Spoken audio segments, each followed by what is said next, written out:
First of all, I would like to thank all presence here today, and for me it's important to speak about the point that you debated today.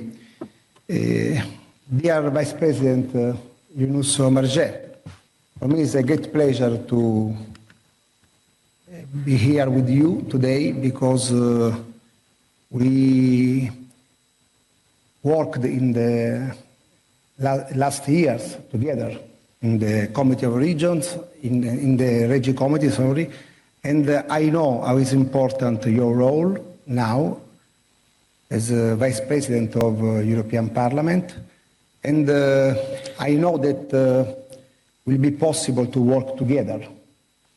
The same approach, the same position I would like to underline with the Secretary of State Scisro, and I want to thank him and the Polish presidency because we are working very positive and very well. At the same time, I want to would like to thank the Vice President of the Coter. And I remember that many years ago, I was president of the Coter Committee in the Committee of Regions, and I know how is important the role of the Committee of Regions.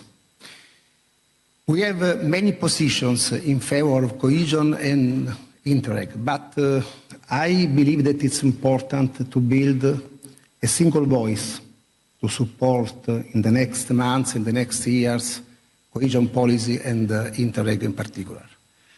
It's important because I think that it's fundamental to work together. And today I heard many points, very positive, many contributions, and I want to thank you for your fruitful discussion and suggestions. Without repeating what the rapporteurs already mentioned, I would like to conclude with a few key messages. First of all, cooperation is the founding value of Europe, and the mission of Interreg is cooperation. Cooperation is also the key to understanding the Draghi and the Letta reports. And our Interreg is active in both contexts for the cities, but also for the rural and peripheral areas. We can learn a lot from the experience with Interreg. And we can build on this experience. But we must improve coordination between EU and the national instruments, integrating funding to maximize impact. Second, there is room for more cooperation on our external borders. In candidate countries who are gaining first-hand experience of how EU works, in the outermost regions, as Yunus said, where we can cooperate in areas that are strategic to our interest.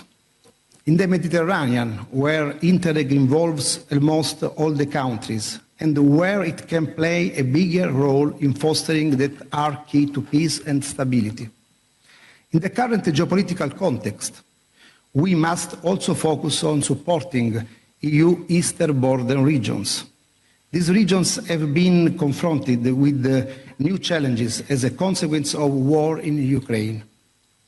They face depopulation, lack of economic opportunities, and negative business perception. At the very beginning of my mandate as Executive Vice President with this responsibility, I visited many member states, and I visited Finland, and I visited L'Apparanta by the 1,340-kilometer borderline to Russia.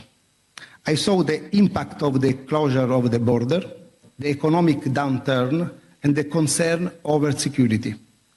Simply put, we cannot afford to let these regions experience economic and social decline, not just out of solidarity, but also of our common security.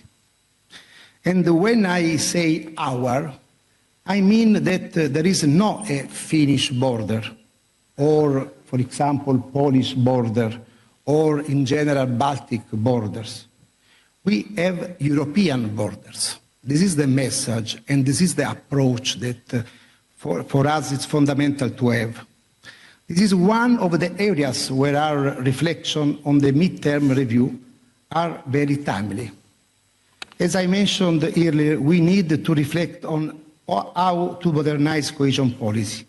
Modernization needs to take into account also the new geopolitical realities.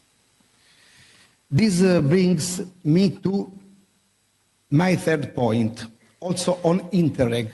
We need to have broader reflection on the future and where there is most potential for more cooperation. One way is getting closer to citizens and local communities, but we must also support strategic cross-border initiatives for public services. These are one of the keys to attracting and retaining talents and businesses, because the lack of access to proper education, transport, or health infrastructure often triggers the decision to migrate.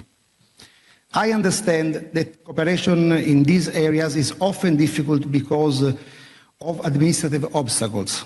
I firmly believe that our new bridge for EU regulation, which will soon be in place, will be a step forward. This regulation will improve contacts between authorities in border regions to facilitate practical cooperation. Finally, as I have already said earlier today, we need to take steps to modernize cohesion policy. These objectives are crucial for the future of cohesion policy. The best way to relaunch the policy is to modernize it. And Interreg is no exception. This modernization of delivery will improve the quality of cooperation. Discussion today has been a good start, but it is only a start. I will be happy to continue working with you, and I want to thank you very much for your presence, for your contribution, and for our works in the next months. We'll start tomorrow with an important debate in the Council, but we'll continue probably in the next week with the first proposal, with the communication and some legislative changes about the midterm review of the current programs. This is a strong and clear message. It will be fundamental to anticipate this debate. It's impossible to wait the debate for the next MFF in this situation. It's fundamental to anticipate and using the midterm review to change the many points that we have in these programs. I said before in my introduction this morning that we have a big problem with the current programs because the current programs, 21-27, were discussed from 2019 to 2021 and were signed in 2022, but are starting now. It's impossible to go in this way. It's fundamental to adapt the current programs at the new priorities that we have. This is our work. And I hope, but I'm sure that it will be possible to work together in this way to achieve an important goal for the future of cohesion policy and Interreg. Thank you. Thank you very much, Raffaele Fitto. Thank you very much for your candid comments, and I think we all appreciate that we need to modernize and adapt. And I'd also like to thank our eminent speakers here. Thank you so much for your messages, and also for our fantastic moderators. Big round of applause, please. Thank you.